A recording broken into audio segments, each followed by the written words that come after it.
Morning, I'm here. Our morning buzz in the can is Red Bull Sea Blue edition. Let's taste it. There's a new vlog out today, so obviously head over to the channel, watch that, spend the week with your girl. Meeting the other day with somebody who has worked on YouTube for a really long time, and it was interesting talking to them. And I found that I often run into this when I'm talking to people about career things. Like, I start to sort of tell the story and the trajectory of my career. The road, I started on YouTube. I was, went from YouTube to TV.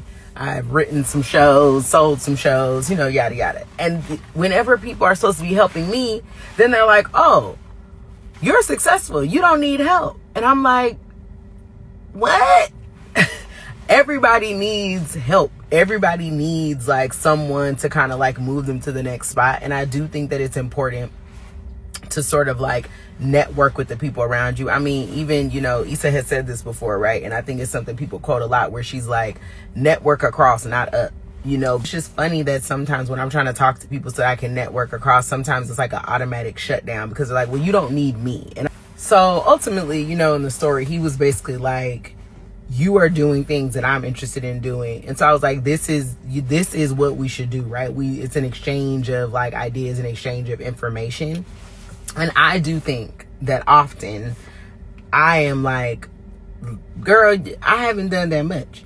It doesn't seem that much to me. But I know that when I tell the story, people are like, that is a ridiculous statement and you shouldn't say that. So in the conversation, while he didn't exactly like help me instantly with my channel with like all this information about how to grow it, what he did do was encourage me to even tell more of like that story and, sort of that road to, in my career. More because so many people are trying to sort of make that jump from YouTube to TV, or want to be in television, and, and I guess it's an interesting story. I think when you talk about yourself, your personal story doesn't sound that interesting. It just feels like your life. And we can always find the holes and the deficits in the things that we've done. It just doesn't feel like that cool. But, when you start talking to other people and they're like, no, it's got a little something to it, friend.